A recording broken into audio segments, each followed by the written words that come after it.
जय हिंद फ्रेंड्स। कैसे हैं आप सभी? आप सभी अच्छे होंगे। Study material for all exam channel पर आप सभी का स्वागत है। सुंदर सी प्यारी सी क्लास में आप सभी का एक बार फिर से स्वागत है। हिंदी की क्लास है। कल हमने क्या पढ़ा था? कल हमने स्वर संधि के जो प्रकार हैं, 5 प्रकार हैं, उनको हम कैसे पहचाने हमने ये देखा था। हमने शब्द देखे थे, उनका हमने संधि विच्छेद किया था और उसके बाद हमने कौन से शब्द में कौन सी संधि है हमने ये देखा था। Is that clear? तो आपने नहीं देखी वो क्लास जाकर के देखना। उससे पहली क्लास में हमने क्या किया था? तो स्वर संधि के प्रकार किए थे। प्रकार हो गए, फिर हमने एग्जाम्पल देख लिए। खुद से मैंने यहाँ पर सारे एग्जाम्पल लिखे थे, सॉल्व करे थे और उससे आपको बताया था कि आप कैसे पहचानेंगे। क्योंकि फ्रेंड्स सभी हमें एक जैसे दिखते हैं कि भाई इसमें हो सकता है, इसमें हो सकता है, बहुत सारी हमें कंफ्यूजन होती है कि भाई इसमें कौन सी संधि है, इसमें कौन सी संधि है। तो इसीलिए मैंने यहाँ पर कल बोर्ड पर आपको आपके सामने ही शब्द लिए थे, उसका संधि विच्छेद करके दिखाया था और उसमें कौन सी संधि है किस शब्द में ये बताया था। तो चलिए आज व्यंजन संधि का दिन है, तो आज व्यंजन संधि देखेंगे। काफी इंपॉर्टेंट क्लास है, बिल्कुल भी मिस मत करना, एंड तक देखना और ज्यादा से ज्यादा वीडियो को शेयर, लाइक और सब्सक्राइब करना, क्योंकि आप सभी लाइक, शेयर, सब्सक्राइब में बहुत ज्यादा कंजूसी कर रहे हैं। कुछ नहीं जाता है, सिर्फ आपको एक लाइक करना होता है, शेयर कर देना होता है, जो लाल बटन होता है जो इस तरह से होता है उसे शेयर करना होता है, लाल बटन से सब्सक्राइब, और जो ऐसे होता है ना उस पर लाइक कर देना होता है। ठीक है, तो ज्यादा से ज्यादा करें, तभी मुझे लगेगा ना कि हाँ मेरी मेहनत को लोग रिकॉग्नाइज कर रहे हैं, हाँ मुझे और अच्छा कंटेंट बनाना चाहिए, ये सब। ठीक है, तो चलिए व्यंजन संधि सभी एग्जाम के लिए इंपॉर्टेंट है, सभी प्रतियोगी परीक्षाओं के लिए महत्वपूर्ण। आज 17 मार्च 2023 है, ये हमारी हिंदी की क्लास है। व्यंजन संधि हम पढ़ने वाले हैं, ये प्यारा सा भारत है हमारा। तो व्यंजन संधि क्या होती है? व्यंजन के बाद स्वर या व्यंजन आने से जो परिवर्तन होता है उसी को व्यंजन संधि कहते हैं। कल मैंने बताया था, जब मैंने स्वर संधि की क्लास पढ़ाई थी, तो मैंने क्या बताया था कि स्वर के बाद स्वर आने से जो परिवर्तन होता है उसे स्वर संधि कहते हैं। फिर से समझो, स्वर के बाद स्वर आने से जो परिवर्तन होता है उसे स्वर संधि कहते हैं। अब स्वर के बाद मतलब यानी पहला वर्ड भी स्वर हो और दूसरा वर्ड भी स्वर हो। पहला वर्ड क्या है, दूसरा वर्ड क्या है, आप समझ गए होंगे।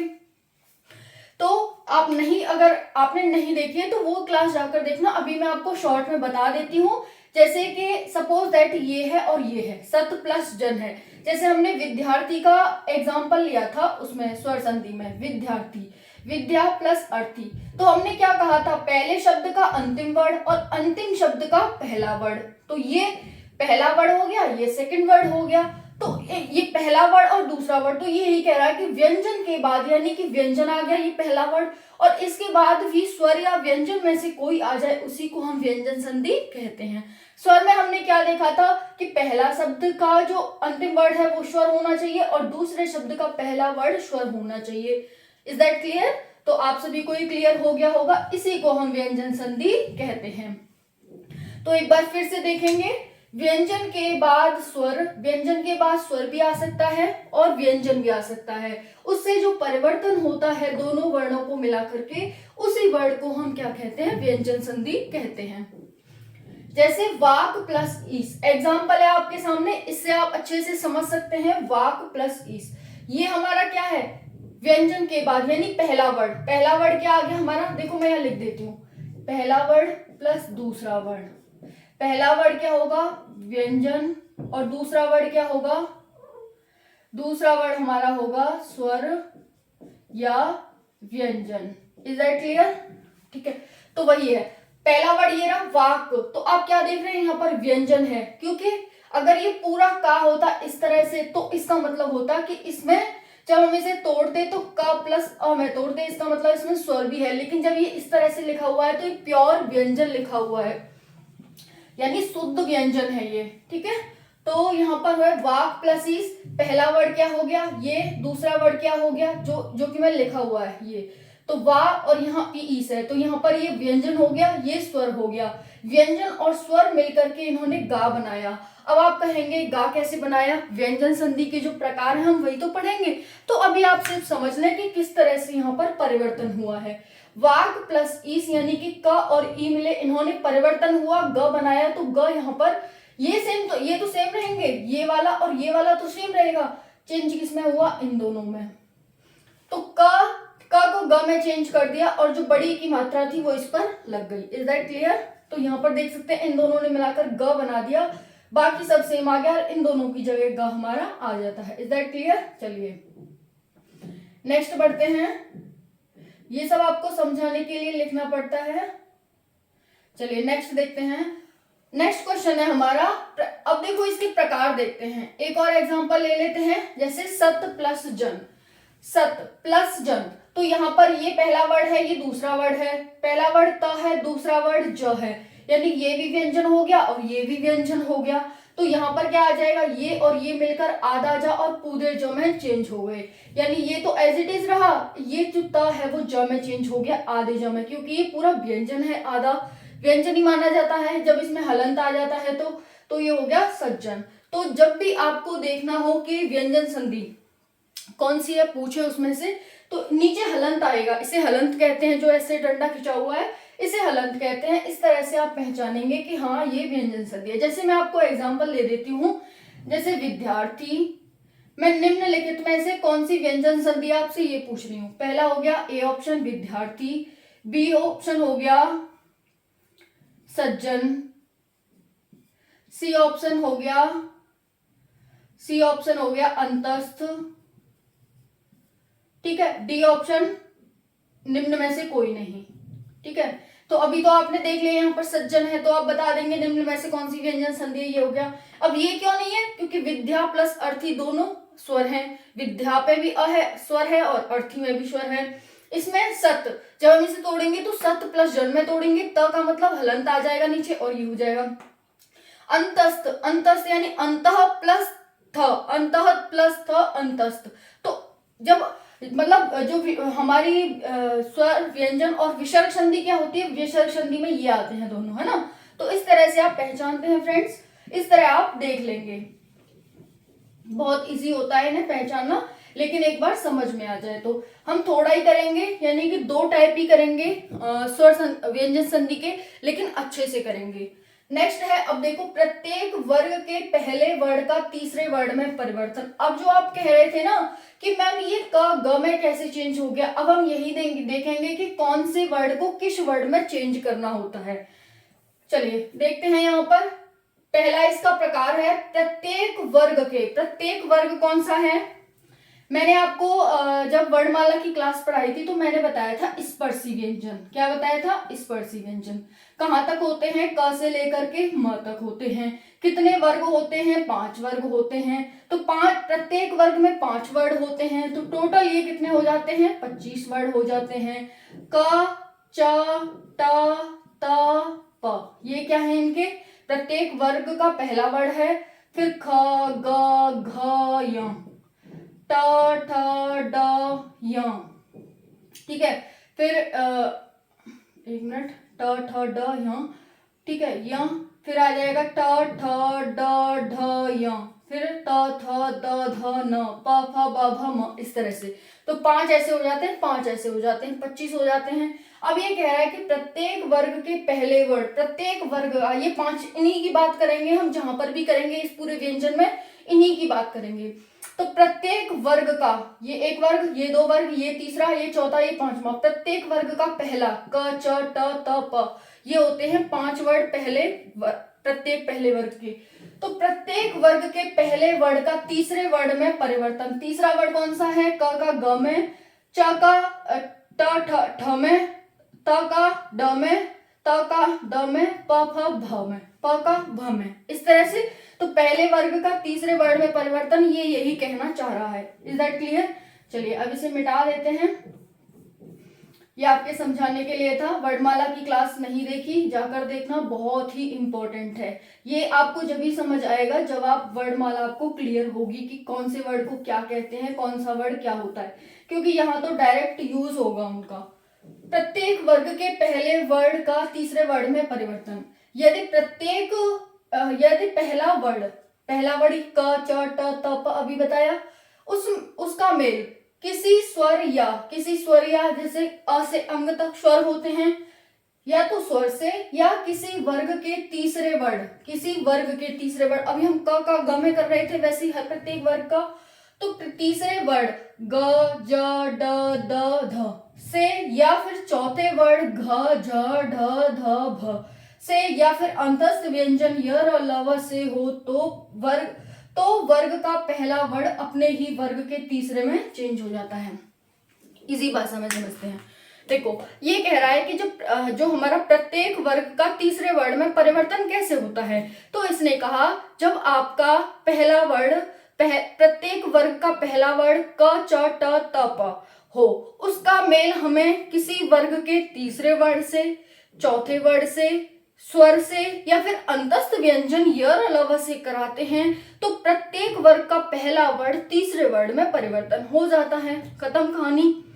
समझ आया? एक और बात देखते हैं, प्रत्येक वर्ग का तीसरे वर्ड में परिवर्तन, इसका नियम क्या है? ये कह रहा है कि जब प्रत्येक वर्ग का पहला वर्ड क च ट त प का मेल हम जब किसी वर्ग के तीसरे वर्ड, किसी वर्ग के चौथे वर्ड, किसी वर्ग के स्वर, मतलब किसी स्वर या फिर किसी अंतस्थ व्यंजन य र ल व से कराते हैं, तो पहला वर्ड तीसरे वर्ड में परिवर्तन हो जाता है। बहुत ही सरल भाषा में आपको समझा दिया, एक लाइन में मैंने ओरली आपको समझा दिया जो यहाँ लिखा हुआ है। आप भी 2-4 बार इसे देखेंगे, वीडियो को 2-4 बार देखेंगे, एकदम क्लियर हो जाएगा आपको। ठीक है, तो एक बार देखना वीडियो को, फिर उसके बाद दोबारा देखना, जिससे कि कोई भी वर्ड आपसे नहीं छूटे जो मैं बोल रही हूँ, एकदम सरल इजी भाषा में। ठीक है, तो वर्ड अपने ही वर्ग के तीसरे वर्ड किसमें ग ज ड द व, ठीक है, इसमें चेंज हो जाता है। ठीक है, परिवर्तित हो जाता है। अब देखो यहां पर देखेंगे ग ज, इसे पूरा कर लेते हैं, ग ज ड द और ब, इनमें चेंजेस देखेंगे। तो देखो उदाहरण देखते हैं, दिक प्लस गज, दिक प्लस गज। अब पहला वर्ड क्या है? व्यंजन है, दिक है तो व्यंजन है, इसका हम मेल किससे करा रहे हैं? तीसरे वर्ड से, ग से करा रहे हैं। अब ग से करा रहे हैं तो क्या बनेगा इसका? तो पहले वर्ड का हमने देखा, जब पहला वर्ड कोई किसी वर्ग का पहला वर्ड आ जाए और उसका मेल हम किसी वर्ग के तीसरे, चौथे, अंतस्थ व्यंजन या फिर स्वर से कराते हैं, तो वो अपने तीसरे में चेंज हो जाता है। इसीलिए ये दिक प्लस गज का दिग्गज हो जाएगा, जो क है वो ग में चेंज हो जाएगा। जब भी आप हलंत देखेंगे तो आधा ही ग हो, ज हो, कुछ भी हो, आधा ही लगाएंगे। तो देखेंगे आप क का ग में परिवर्तन।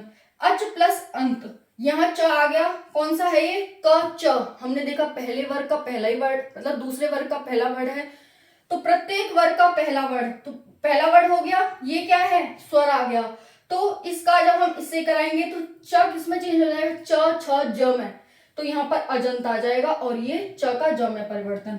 उसके बाद देखेंगे यहाँ पर सठ प्लस आनंद, सठ प्लस आनंद, सठ प्लस आनंद का क्या हो जाएगा? सड़ानंद। जो ट है पहला ही वर्ड है, ये सब देखेंगे ना, पहले ही वर्ड है, तो सठ प्लस आनंद सड़ानंद, ट का ड में, उत प्लस योग उद्योग, त का त थ द में उद्योग। यहाँ पर आपको यहाँ पर भी व्यंजन मिला, यहाँ पर भी। सुप प्लस अंत, यानी यहाँ पर क्या है? क च ट त प है और यहाँ स्वर है, तो ये किस में चेंज हो जाएगा? प का प फ ब, यानी कि ब में चेंज हो गया, और यहाँ पर प का ब में चेंजेस आप इस तरह से देख सकते हैं। ठीक है, तो आपको ये इजी लगा होगा और समझ में भी आ गया होगा। ठीक है फ्रेंड्स, कोई भी दिक्कत है तो आप मुझे अभी बता देंगे।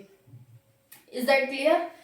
तो वेरी इजी है। एक और इसका टाइप है, वो भी देख लेते हैं, फिर इसके 2-3-4 टाइप और बचेंगे जो हम कल कर लेंगे। ठीक है, क्योंकि देखो एक बार हम अच्छे से पढ़ लेंगे ना, फिर चाहे हम कितनी भी क्लास ले लें, कितनी बार रिवीजन कर लें, फिर तो हमारा रिवीजन होगा, लेकिन समझ में ना आए, क्लास लेते रहो, फिर कोई फायदा नहीं है ना। तो इसीलिए मैंने आज 2 ही टाइप रखे हैं कि पहले हम इन्हें अच्छे से समझेंगे। हमें ये नहीं है कि क्लास लेने से मतलब या फिर आपको सिर्फ क्लास लेने से मतलब है, वैसा कुछ नहीं है। सेकंड टाइप है प्रत्येक वर्ग के पहले वर्ड का 5वें में परिवर्तन। अभी क्या हो रहा था? प्रत्येक वर्ग के पहले वर्ड का तीसरे में परिवर्तन हो रहा था, मतलब अपने ही वर्ग के तीसरे में होगा और किसी के तीसरे में नहीं होगा। जैसे क का ग में, क ख ग अपने वर्ग का ही था, च का ज में च छ ज अपने में ही था, ये हमने देखे। वैसे ही ये क्या है, प्रत्येक वर्ग के पहले वर्ड का पांचवें में परिवर्तन। पांचवा कैसे, क ख ग घ य, यानी कि क का य में परिवर्तन।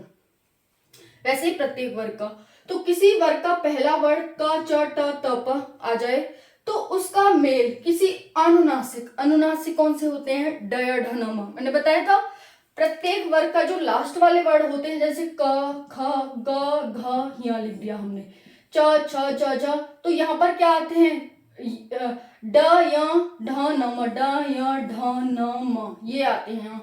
तो इन्हीं को हम अनुनासिक कहते हैं। ठीक है, प्रत्येक वर्ग के पांचवें वर्ड को हम अनुनासिक वर्ड कहते हैं। तो ये यही कह रहा है कि प्रत्येक वर्ग के पहले वर्ड का मेल जब हम अनुनासिक वर्ड से, अनुनासिक में कौन से, न और म से कराते हैं, तो उसी वर्ग का पांचवा वर्ड ड या ढ न में परिवर्तित हो जाता है। Is that clear? एग्जाम्पल से समझेंगे, परेशान नहीं होंगे। क का ड में परिवर्तन, क अपने पांचवे में कब परिवर्तन हो रहा है, वाक प्लस मैं, यानी कि यहाँ पर क्या आ गया, पांचवा वर्ड आ गया, ड ढ न म देखा था तो म आ गया। और ये क्या है, व्यंजन है, यानी पहला वर्ड है क, तो इसका जब इससे कराएंगे तो ये ड में चेंज हो जाएगा, यानी कि पांचवे में ही चेंज हो जाएगा, ड ढ न म में। क्लियर हो गया? कोई दिक्कत हो तो कमेंट सेक्शन में जरूर पूछना, कोई भी दिक्कत होती है तो। चलिए अब नेक्स्ट देखते हैं, ट का ढ में परिवर्तन कैसे होता है। षट प्लस मुख, ट का मेल किससे हो रहा है, म से। तो ट का मेल जब म से होता है, यानी कि पहले वर्ड का जब हम म से कराएंगे तो ये इनमें से चेंज होगा, इनमें से किसमें चेंज होगा, इसमें, न में। तो षट प्लस मुख इज इक्वल टू सन्मुख। ठीक है, तो ट का न में परिवर्तन देख लिया आपने, ट ठ ड ढ न, ये उसी के वर्ग का है, किसी दूसरे वर्ग में नहीं हुआ। ट का न में परिवर्तन हुआ है, ट वाले वर्ग में ही तो आता है, ट ठ ड ढ न, है ना, मतलब तीन पढ़ा को हम न बोल देते हैं वैसे बोलने में। त का न में परिवर्तन, उत प्लस में, तो यहाँ पर क्या है, ये व्यंजन है, ये भी व्यंजन है। त का जब त आ जाए पहले वर्ग का और ये यहाँ पर म आ जाए तो ये किसमें चेंज होगा, अपने त वाले वर्ग के ही पांचवें वर्ड में, त थ द ध न, तो न में चेंज हो गया, आधा न आपको दिख रहा है। तो अपने ही वर्ग के पांचवें में चेंज हो जाते हैं। जब भी आपको प्रत्येक वर्ग का पहला वर्ग का मेल न और म से कराना हो तो जो क है हमारा और जो न म है वो अपने वर्ग के पांचवें में ही चेंज हो जाते हैं। Is that clear? चलिए, तो कहानी हो चुकी है खत्म। कहानी जो कि मोस्ट इम्पोर्टेंट, कहानी की तरह ही मैंने आपको पढ़ाया है, क्योंकि कहा जाता है ना कि कहानी की तरह पढ़ोगे तो अच्छे से समझ आएगा। तो ये क्लास आपको इंटरेस्टिंग और बहुत ज़्यादा इम्पोर्टेंट लगी होगी, बहुत ज़्यादा इम्पोर्टेंट रियली में ये क्लास है। ज़्यादा से ज़्यादा वीडियो को शेयर कर देना, लाइक करना और सब्सक्राइब कर लेना अगर चैनल पर न्यू हो तो आप। ठीक है, ज़्यादा से ज़्यादा सब्सक्राइबर बढ़ाओ भाई, तभी तो मुझे मोटिवेशन मिलेगा। चलिए मिलते हैं नेक्स्ट वीडियो में। जय हिंद, जय भारत। और इसकी PDF कम्युनिटी पर आपको मिल जाएगी।